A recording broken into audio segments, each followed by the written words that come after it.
Assalamualaikum warahmatullahi wabarakatuh. Perkenalkan, nama saya Yusmita Bile. Baiklah, saya akan menjelaskan materi tentang logika dalam berpikir ilmiah. Berpikir secara ilmiah adalah upaya untuk menemukan kenyataan dan ide yang belum diketahui sebelumnya.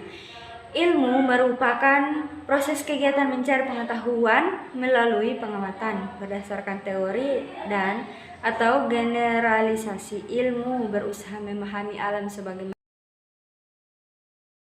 kegiatan keilmuan merupakan alat untuk meramal dan mengendalikan gejala alam. Adapun pengetahuan adalah keseluruhan hal yang diketahui yang membentuk persepsi tentang kebenaran atau fakta. Ilmu adalah bagian dari pengetahuan, sebaliknya setiap pengetahuan belum tentu ilmu. Untuk itu, terdapat syarat-syarat yang membedakan ilmu dengan pengetahuan, antara lain, menurut Profesor Dr. Prajudi Atmosudiro,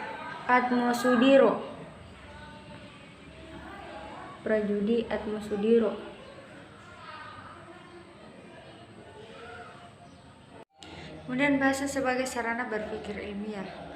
Keunikan manusia bukanlah terletak pada kemampuannya berpikir, melainkan terletak pada kemampuannya berbahasa.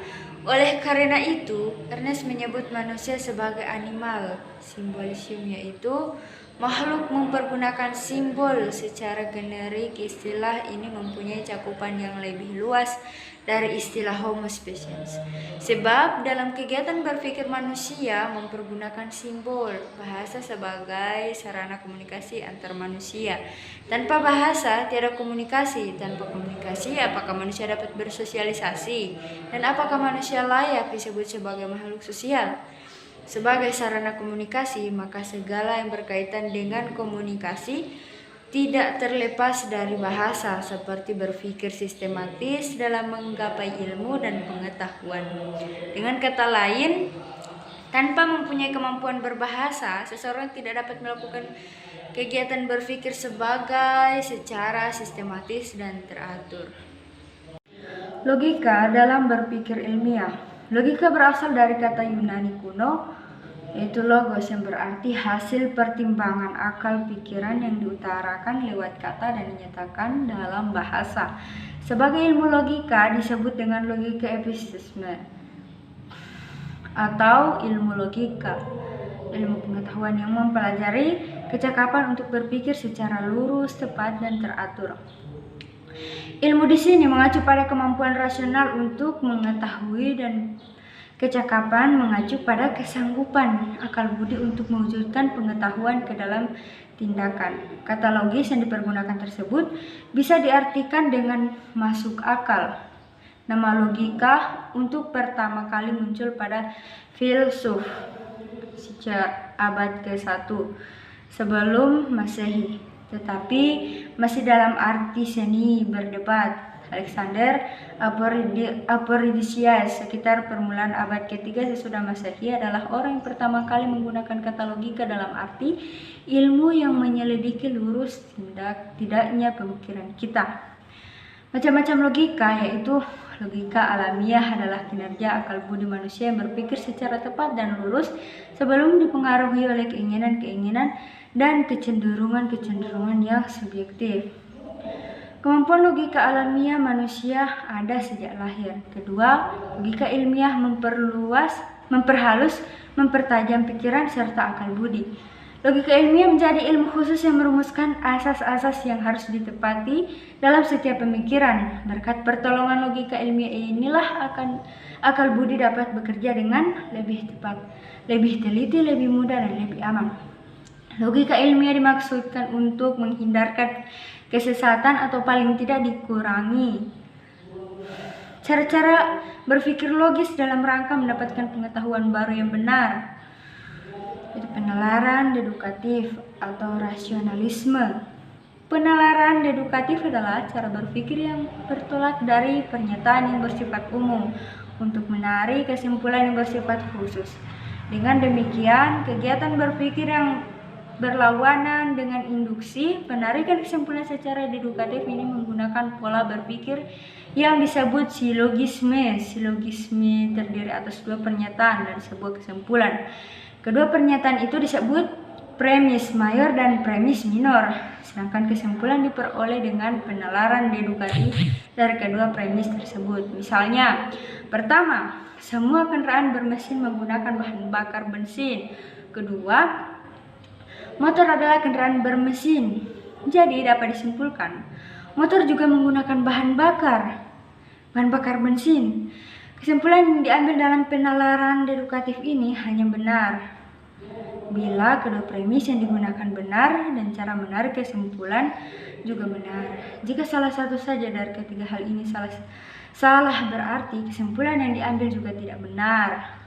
Penalaran dedukatif merupakan salah satu cara berpikir logis dan analitis berkat pengamatan yang semakin sistematis dan kritis, serta makin bertambahnya pengetahuan yang diperoleh. Lambat laun manusia berusaha menjawab masalah dengan cara rasional dengan meninggalkan cara irasional atau mitos. Pemecahan secara rasional berarti menggunakan rasio atau daya pikir dalam usaha memperoleh pengetahuan yang benar. Paham yang mendasarkan rasio untuk memperoleh kebenaran itu disebut paham rasionalisme. Dalam menyusun pengetahuan, kaum rasionalis sering menggunakan penalaran dedukatif. Penalaran induktif atau empirisme, penganut empir mengembangkan pengetahuan berdasarkan pengalaman konkret. Mereka menganggap bahwa pengetahuan yang benar adalah pengetahuan yang diperoleh langsung dari pengalaman nyata. Penganut ini menyusun pengetahuan menggunakan penalaran induktif.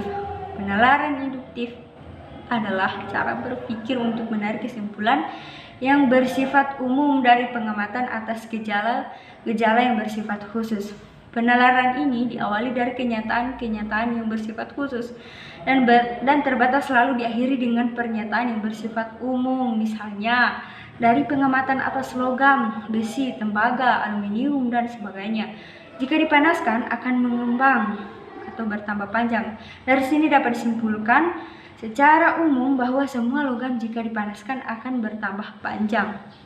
Analogi adalah cara berpikir dengan cara membuktikan dengan hal yang serupa dan sudah diketahui sebelumnya.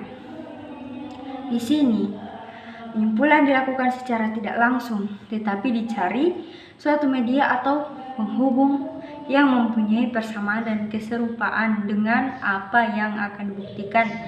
Komparasi adalah cara berpikir dengan cara membandingkan dengan sesuatu yang mempunyai kesamaan. Apa yang dipikirkan, dasar pemikiran ini sama dengan analogi, yaitu tidak langsung. Tetapi penekanan pemikirannya ditujukan pada kesepadanan bukan pada perbedaannya. Kegunaan logika membantu setiap orang yang mempelajari logika untuk berpikir secara rasional, kritis, lurus, tetap, tertib, dan metodis, koheren. Meningkatkan kemampuan berpikir secara abstrak, cermat, dan objektif. Menambah kecerdasan dan meningkatkan kemampuan berpikir secara tajam dan mandiri. Memaksa dan mendorong orang berpikir sendiri dan dengan menggunakan asas-asas sistematis.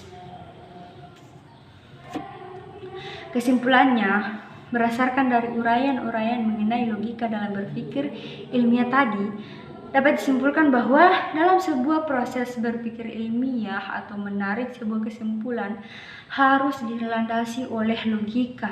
Disebut logika bila mana logika secara luas dapat didefinisikan sebagai pengkajian untuk berpikir secara sahih. Penarikan kesimpulan dalam berpikir ilmiah dapat dilakukan dengan dua cara, yaitu dengan logika dedukatif dan logika induktif. Bahasa sebagai sarana berpikir ilmiah juga sangat berperan penting dalam melakukan kegiatan berpikir ilmiah, karena dengan bahasa merupakan alat komunikasi verbal yang dipakai dalam seluruh proses berpikir ilmiah, di mana bahasa merupakan alat berpikir dan alat komunikasi untuk menyampaikan jalan pikiran tersebut kepada orang lain. Tanpa bahasa, maka manusia tidak akan dapat berpikir secara rumit dan abstrak. seperti apa yang kita lakukan dalam kegiatan ilmiah. Demikianlah penjelasan materi dari saya. Sekian dan terima kasih. Wabillahi taufiq wal hidayah. Wassalamualaikum warahmatullahi wabarakatuh.